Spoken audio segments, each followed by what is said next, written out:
নমস্কার বন্ধুরা, আমি তরুলতা। আমার আরেকটি নতুন ভিডিওতে সবাইকে স্বাগতম। কেমন আছেন আপনারা সবাই? আশা করব সবাই খুব ভালো আছেন, আর আমিও খুব ভালো আছি। আজকে শুক্রবার সকাল সকাল ঘুম থেকে উঠে আমি রান্নাঘরে চলে এসেছি রান্না করতে। মিষ্টিকে স্কুলে পাঠিয়ে দিয়েছি, এখন আমি নিলিবিলি রান্না করব। তো আজকে ভেবেছি কিপটামির একবার সীমা অতিক্রম করে যাব। কারণ হচ্ছে কিচ্ছু ফেলবো না। আজকে আমি চাল কুমড়োর ঘন্ট রান্না করব মাছের মাথা দিয়ে। তো চাল কুমড়োর খোসাটা ফেলবো না, চাল কুমড়োর খোসাটা ভাজা করব আলু দিয়ে, পেঁয়াজ রসুন দিয়ে। এই রান্নাটা আমি একটা দিদির কাছ থেকে শিখেছি। মনসা পুজোর দিন একটা দিদির বাড়িতে বেড়াতে গিয়েছিলাম, পুজোতে গিয়ে সেই দিদি রান্না করেছিল। তারপর দিদির কাছ থেকে রেসিপিটা আমি শিখে নিয়েছিলাম। তো আজকে সেটা আমি বাড়িতে ট্রাই করব। আর হচ্ছে কলা দিয়ে তরকারি করব, কলা আলু দিয়ে রুই মাছ দিয়ে ঝোল করব।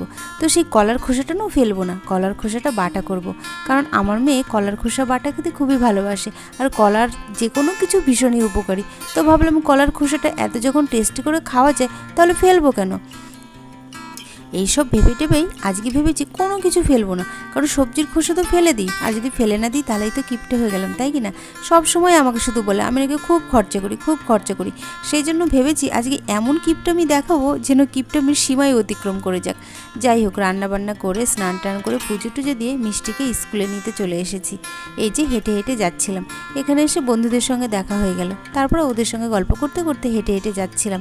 আর এখন যা বর্ষাকাল, মানে কি বলবো, এক্ষুনি গরম, এত গরম, রোদ উঠছে চিকচিক করে, একটু পরেই আবার ঘনিয়ে মেঘ আসছে। এই যে আকাশের দিকে তাকিয়ে দেখছিলাম একটু একটু মেঘ করেছে।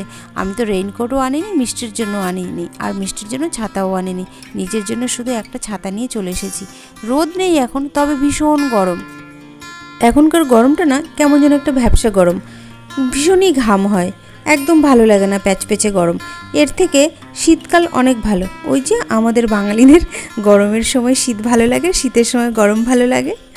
তো তারপরে যাই হোক চলে এসেছি স্কুলে। তো স্কুলে এসে দেখি কেউই আসেনি, আমরাই সবার আগে চলে এসেছি। আমি না যেদিনকে ভাবি যে আমার অনেকটা দেরি হয়ে গেল, হয়তো স্কুল ছুটি দিয়ে দিয়েছে, সেদিনকেই আমি তাড়াতাড়ি করে চলে আসি। আর যেদিন ভাবি একটু তাড়াতাড়ি বেরোবো, সেদিনকেই আমার অনেক বেশি দেরি হয়ে যায়। তো এখানে এসে কথা বলছিলাম সবার সঙ্গে, আর একটু নিজের কাজটাও করে নিচ্ছিলাম। আকাশের দিকে তাকিয়ে তাকিয়ে দেখছিলাম যে মেঘটা কত তাড়াতাড়ি আসবে, বৃষ্টিটা কত তাড়াতাড়ি আসবে।